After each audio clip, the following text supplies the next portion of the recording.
이번에는 하나님께서 아수르를 향해서 화를 선포하셨습니다. 5절 말씀 보십시오. 아수르 사람은 화 있을진저 그는 내 진노의 막대기요 그 손의 몽둥이는 내 분노라 말씀하고 있습니다. 하나님께서 아수르를 향해서 화를 선포하고 계시는 이유가 무엇입니까? 원래 아수르는 하나님의 도구로 쓰여질 존재였습니다. 그래서 하나님께서 아수르를 향해서 하나님의 진노의 막대기이고 분노의 몽둥이다 이렇게 말씀하고 계십니다. 6절도 보십시오. 내가 그를 보내어 경건하지 아니한 자를 치게 하며 내가 그에게 명령하여 나를 노하게 한 백성을 쳐서 탈취하며 노략하게 하며 또 그들을 길거리에 진흙같이 짓밟게 하려 하거니와 말씀합니다. 하나님께서 아수르를 보내셔서 경건하지 않은 나라를 치게 하셨다는 것이죠. 아수르는 하나님의 명령과 다스리심에 따라서 하나님을 진노하게 하신 나라들을 공격하고 노략해서 그들을 짓밟도록 하셨습니다. 그러니까 아수르는 철저하게 하나님의 심판의 도구로 부르심을 받은 것이었습니다. 그러나 아수르가 가지고 있는 생각은 좀 달랐다는 것이죠. 7절을 보십시오. 그의 뜻은 이같지 아니하며 그의 마음의 생각도 이같지 아니하고 다만 그의 마음은 허다한 나라를 파괴하며 멸절하려 하는도다 말씀하고 있습니다. 아수르는 자신의 힘으로 다른 많은 나라들을 정복하고 파괴했다 이렇게 생각했습니다. 8절에서 아수르는 다른 나라의 왕들을 자신의 신하로 거느리고 있다 이렇게 우쭐대고 있었습니다. 9절의 말씀에서는 아수르가 점령한 여러 도시들에 대한 이야기가 나오죠. 9절은 이렇게 말씀합니다. 갈로는 갈그미스와 같지 아니하며 하맛은 아르밧과 같지 아니하며 사마리아는 다메섹과 같지 아니하냐 이야기하고 있습니다.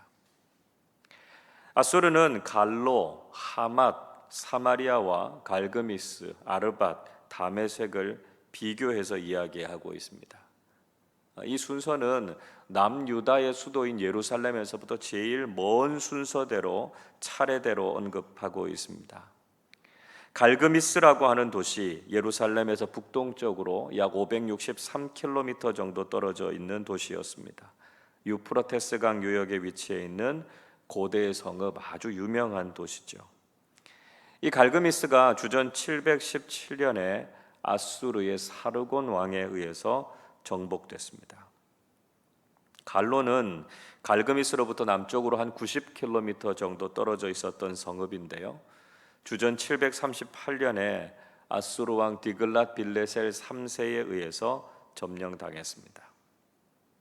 아르밧이라고 하는 도시 갈로로부터 멀지 않은 남서쪽에 위치해 있었습니다. 주전 740년에 역시 디글랏 빌레셀 3세에 의해서 멸망했습니다. 하맛은 아르밧으로부터 남쪽으로 약 160km 정도 떨어진 곳에 위치해 있었습니다. 주전 738년에 디글랏 빌레셀에 의해서 점령당했습니다.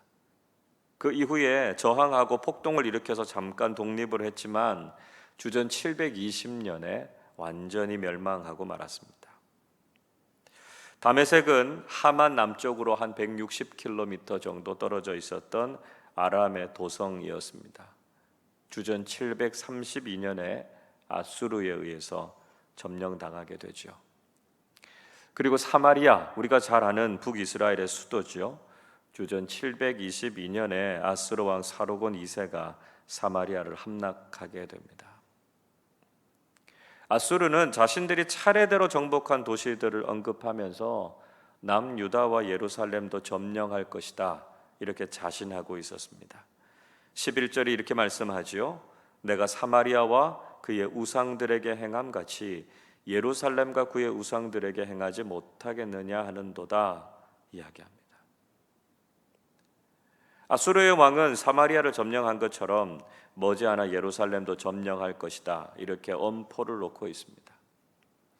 자신들이 가진 힘으로 많은 나라와 도시들을 이미 점령했기 때문에 예루살렘을 점령하는 것도 시간 문제다 이렇게 생각하고 있었던 것이죠. 그러나 하나님께서는 이런 아수르의 교만을 가만두지 않겠다 말씀하고 계십니다. 12절 말씀 우리 같이 읽어보겠습니다. 그러므로 주께서 주의 일을 시온산과 예루살렘에 다 행하신 후에 아수르 왕의 완악한 마음의 열매와 높은 눈의 자랑을 벌하시리라. 하나님께서는 먼저 예루살렘을 향한 심판을 진행하실 것입니다. 이미 예언하신 말씀처럼 남유다와 예루살렘의 죄악에 대해서 진노하시고 그를 향해서 계획하셨던 심판을 먼저 행하실 것입니다. 이 일을 위해서 아수르와 당시의 강대국들을 하나님께서 도구로 사용하신다는 것이죠. 그러나 그 이후에는 아수르 왕이 가졌던 악한 마음과 교만에 대해서도 반드시 심판하실 것이다 말씀하셨습니다. 하나님께서는 아수르가 가지고 있었던 생각이 어떠했는가 그대로 고발해 주시고 있습니다. 13절 말씀 보시면 아수르는 자신의 힘과 지혜로 이렇게 많은 나라와 성읍들을 점령했다 이렇게 자랑했습니다. 그리고 자기 스스로를 총명한 자다 생각했던 거죠. 그는 다른 나라들의 경계가 아무런 의미가 없을 정도로 많은 나라들을 점령해서 자신의 소유로 만들었습니다. 그 나라의 재물들을 다 빼앗았고요. 그 나라의 용감한 군대들을 다 격파했습니다. 14절의 말씀에 보면 다른 나라의 재물을 얻는 것이 새의 보금자리를 얻는 것 같고 그 땅을 얻는 것이 마치 내버린 알을 주움과 같았다 이야기하고 있습니다. 그만큼 쉬웠다는 것이죠. 자신이 여러 나라를 공격했지만 그들이 제대로 된 저항도 하지 못했다라고 하는 것을 이야기하고 있습니다. 자신이 가지고 있는 절대적인 군사력과 전략으로 대단한 승리와 업적을 이루었다 이렇게 자랑하고 있었습니다. 아수르의 교만이 정말 하늘 끝까지 높아져 있었다 하는 것을 볼 수 있습니다. 하나님께서 비유의 말씀을 통해서 이런 아수르의 교만을 지적하고 계십니다. 15절 말씀 같이 읽어보겠습니다. 도끼가 어찌 찍는 자에게 스스로 자랑하겠으며 톱이 어찌 켜는 자에게 스스로 큰 채 하겠느냐. 이는 막대기가 자기를 드는 자를 움직이려 하며 몽둥이가 나무 아닌 사람을 들려 함과 같음이로다. 하나님께서는 아수르에게 하나님의 주권을 인정하라 이렇게 말씀하셨습니다.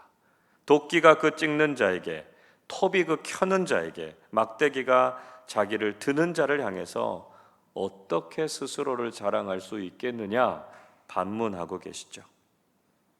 아수르가 강하고 위대하기 때문에 이런 승리를 거둔 것이 아니라 하나님께서 그를 도구로 사용하셔서 이런 일들을 이루게 된 것이다 하는 것을 말씀하시는 것입니다. 그렇기 때문에 아수르는 하나님 앞에서 조금도 교만할 이유가 없다는 것이죠. 하나님께서는 교만한 아수르를 심판하시겠다 말씀하십니다. 16절 보십시오. 그러므로 주 만군의 여호와께서 살진 자를 파리하게 하시며 그의 영화 아래에 불이 붙는 것 같이 맹렬히 타게 하실 것이라 말씀합니다. 하나님께서는 다른 나라를 침략하고 노력해서 부유해지고 살진 아수르를 향해서 그들을 파리하게 하시겠다 말씀하셨습니다.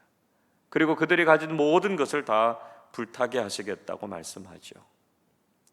17절에서는 이스라엘의 빛이 불이 되고 그의 거룩하신 이가 불꽃이 될 것이다 말씀하고 있습니다. 하나님의 백성들은 빛이 되고 거룩하신 하나님께서 불꽃이 되셔서 그들을 다 태우시고 심판하시겠다는 것이죠. 그래서 그들이 자랑하는 것과 그들이 가진 모든 영광이 불탈 것이고 그들의 운명은 병자가 쇠약해져 가는 것처럼 될 것이다 말씀하셨습니다. 결국 그들의 미래는 비참해질 수밖에 없다는 것을 말씀하시죠. 19절 이렇게 말씀합니다. 그의 숲에 남은 나무의 수가 희소하여 아이라도 능히 계수할 수 있으리라 말씀합니다. 하나님께서는 아수르의 영광을 숲에 비유하시고 있습니다. 그의 숲에 가득했던 나무가 모두 다 불타서 없어지고 이제 남아있는 나무의 숫자를 어린 아이도 셀 수 있을 정도로 적을 것이다 말씀합니다. 그들의 화려한 영광과 모든 자랑이 다 사라져 버릴 것이다 하는 것을 말씀하신 것이죠. 여러분, 하나님께서는 교만해서 스스로를 높이는 자들을 미워하신다는 것을 기억해야 합니다. 모든 나라와 사람들은 다 하나님의 주권 아래에 있습니다. 그를 강하게 하시는 것도, 그를 사용하시는 것도 모두 하나님이시라는 것이죠. 그래서 조금이라도 하나님 앞에서 교만해하거나 자신을 자랑하려고 해서는 안 된다는 것입니다. 늘 겸손하게 하나님께서 쓰심에 감사하면서 자기 자신을 하나님께 드릴 수 있어야 한다는 것이죠. 세상적인 영광과 권력을 자랑할 것이 아니라 하나님의 뜻을 이루고 하나님의 영광을 드러내는 사람들이 되실 수 있기를 바랍니다. 또한 세상의 힘과 권력이 아무리 강하고 무섭게 우리를 위협하고 있지만 이 모든 것을 다스리시는 분도 하나님이심을 기억하실 수 있기를 바랍니다. 하나님께서 모든 세상의 권력을 꺾으실 것입니다. 그리고 그것을 하나님의 손 아래 두실 것입니다. 우리는 하나님의 주권과 다스리심을 믿고 하나님의 뜻이 이 세상 속에서 이루어질 것을 믿고 신뢰하며 살아가야 할 것입니다. 교만함과 자랑함을 통해서 하나님의 심판 앞에 서는 것이 아니라 우리의 삶과 우리의 공동체를 오늘도 사용하시는 하나님께 순종하고 하나님의 영광을 위해서 귀하게 쓰임받는 삶을 사시기를 주님의 이름으로 축원합니다. 기도하겠습니다. 지금도 온 세상과 권세를 다스리시는 하나님 아버지, 우리가 하나님의 주권과 다스리심을 인정하고 하나님께만 영광을 올려드리게 해 주시옵소서. 앗수르가 자신의 힘을 자랑하고 교만했지만 하나님께서 그 모든 교만을 꺾으시고 그를 심판하셨던 것을 잊지 않게 해 주시옵소서. 우리가 힘이 있고 모든 일이 잘 될 때 하나님을 거역하거나 교만하지 않게 하시고 늘 하나님의 뜻에 순종하는 사람들이 되게 해 주시옵소서. 때로는 우리를 위협하고 힘들게 하는 세상의 권력 앞에서 살아가지만 이 모든 것을 주관하고 다스리시는 하나님을 믿고 하나님의 선하신 뜻을 의지하게 해 주시옵소서. 그래서 교만하여 높아진 모든 것을 낮추시고 겸손한 자들을 들어서 사용하시는 하나님의 은혜를 경험하게 해 주시옵소서. 오늘도 우리의 모든 삶을 주관하시는 하나님께 우리 자신을 헌신하여 드려서 주님의 영광을 위해 쓰임받는 하루 되게 하여 주옵소서. 감사드리며 우리 주님 예수 그리스도의 이름으로 기도하옵나이다. 아멘.